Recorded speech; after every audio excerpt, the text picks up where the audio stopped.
কাতলা মাছের এই রেসিপিটা যদি পাতে থাকে আর কোনো কিচ্ছু লাগবে না বন্ধুরা। এই রেসিপিটা দিয়েই এক থালা ভাত খাওয়া হয়ে যাবে। এতটা সুন্দর হয় খেতে, আমি গ্যারেন্টি দিয়ে বলতে পারি। এই রেসিপিটা বারবার করে বানানোর অনুরোধ আসবে। নমস্কার বন্ধুরা, প্রিয়াস কুকিং হাবে আপনাদের সবাইকে স্বাগত জানাই। তো রেসিপিটার জন্য আমি নিয়ে নিয়েছি এখানে 3 পিস কাতলা মাছ। আপনারা আপনাদের যেমন দরকার সেই অনুপাতে মাছটা নিয়ে নেবেন। আমি আজকে 3 পিস মাছেরই বানাবো।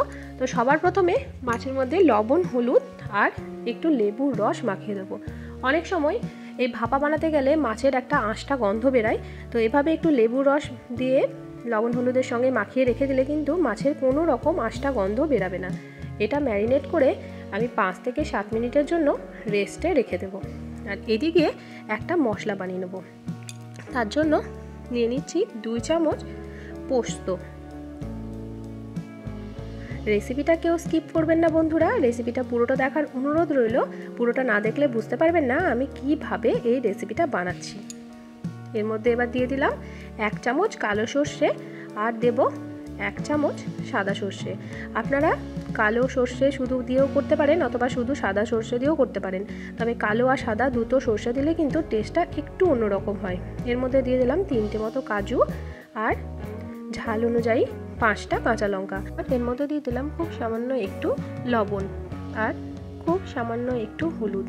এবার এটাকে একদম মসৃণ করে একটা পেস্ট বানিয়ে নেবো। ঝালটা আপনারা যে যেমন খেতে পছন্দ করবেন সেই রকমই এখানে কাঁচা লঙ্কার ব্যবহার করবেন। এখানে দেখুন একটা মাঝারি সাইজের টমেটো নিয়েছি আর একটা নিয়েছি মাঝারি সাইজের পেঁয়াজ। এটা ভালো করে কুচি করে নেবো। আর এখানে নিয়েছি কয়েকটা কাঁচা লঙ্কা চিড়ে। আমি মাছটা খুব সামান্য একটু ভেজে তারপরেই ভাপাটা বানাবো। তো তার জন্য দিয়ে দিয়েছি কড়াইয়ে খুব সামান্য অল্প একটু তেল। তো এই তেলের মধ্যে মাছটা যেটা ম্যারিনেট করে রাখা আছে সেটা 5-7 মিনিট হয়ে গেছে। তো এবার একটু ভেজে নেবো। আপনারা চাইলে কিন্তু কাঁচা মাছেরও ভাপা বানাতে পারেন, তবে আমাদের বাড়িতে কাঁচা মাছের ভাপা খুব একটা খেতে পছন্দ করে না, তাই সামান্য একটু ভেজেই এটা আমি ভাপাটা বানাচ্ছি। তো খুব অল্প একটু ভাজবো, একদম কড়া করে ভাজার কোনো দরকার নেই। খুব সামান্য একটু ভেজে তারপর এটাকে তুলে নেব। আজকে যারা আমার চ্যানেলে প্রথমবার এসেছেন, আমার রেসিপিগুলো যদি ভালো লেগে থাকে আমার চ্যানেলটিকে সাবস্ক্রাইব করে পাশে থাকবেন। পাশে থাকা বেল বাটনটিকে প্রেস করে অল নোটিফিকেশানটা অন করে রাখবেন, যাতে এরকম নিত্য নতুন কোনো রেসিপি দিলে সবার আগে আপনাদের কাছে নোটিফিকেশান পৌঁছে যায়। দেখুন বন্ধুরা, মাছটা খুব হালকা করে ভেজে নিয়েছি। এবার মাছগুলো তুলে নেব।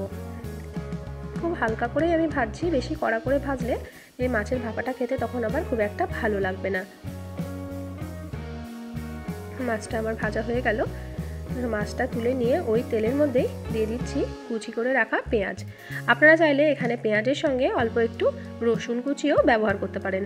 আজকে আমি এখানে রসুনের ব্যবহার করিনি, তবে রসুন দিলেও কিন্তু খেতে বেশ ভালো লাগে। পেঁয়াজটা যেটা ভেজে রেখেছি সেই পেঁয়াজ ভাজাটা এবার ডাইরেক্ট কড়াই থেকে তুলে এখানে একটা টিফিন বক্স নিয়ে নিয়েছি, টিফিন বক্সের মধ্যে দিয়ে দিচ্ছি। তো তেল সহ পেঁয়াজটা টিফিন বক্সের মধ্যে দিয়ে দিচ্ছি। এবার দিয়ে দিচ্ছি কুচি করে রাখা টমেটো। আজকে আমি দইয়ের ব্যবহার করিনি, তাই এখানে টমেটো দিয়ে এই রেসিপিটা বানাচ্ছি।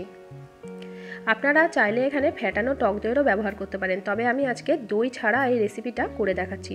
খেতে কিন্তু দুর্দান্ত হয়েছিল বন্ধুরা। এবার বেটে রাখা সর্ষে পোস্তটাও দিয়ে দিলাম আর দিয়ে দিলাম ওই বাটি ধোয়া সামান্য একটু জল। একটু কালারের জন্য দিয়ে দিলাম কাশ্মীরি লঙ্কার গুঁড়ো। কাশ্মীরি লঙ্কার গুঁড়োটা দিলে এর কালারটা দুর্দান্ত আসে। আমি বাটার সময় একটু লবণ দিয়েছিলাম, যেহেতু জল দিলাম তাই লবণের পরিমাণটা একটু কম হয়েছে, তাই দিয়ে দিলাম পরিমাণ অনুযায়ী সামান্য একটু লবণ।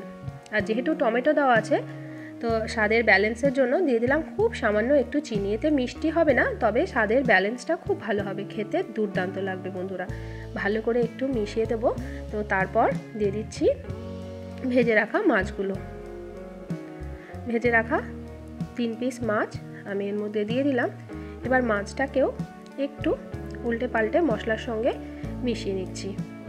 এভাবে একটু মিশিয়ে দিলে মাছের মধ্যে যে গ্রেভিটা খুব ভালোভাবে ঢুকে যেতে পারে। ওপর থেকে দিয়ে দিচ্ছি কয়েকটা চেরা কাঁচা লঙ্কা। এই রেসিপিতে কাঁচা লঙ্কার স্বাদটা কিন্তু দুর্দান্ত লাগে বন্ধুরা। এবার দিয়ে দিচ্ছি 1.5 চামচ কাঁচা সর্ষের তেল। অবশ্যই করে সর্ষের তেলেই রান্নাটা করতে হবে আর কাঁচা সর্ষের তেলটা দিতে হবে, তাহলে কিন্তু দুর্দান্ত টেস্ট হবে এই ভাপাটার। এবার ঢাকনাটা বন্ধ করে ভাপে বসিয়ে দেবো। আগে থেকেই আমি একটু জল গরম করতে দিয়ে দিয়েছিলাম। এটা হাই ফ্লেমে জলটা গরম হয়ে গেছে। এবার মিডিয়াম ফ্লেমে এটাকে 10 মিনিটের জন্য ভাপিয়ে নেব।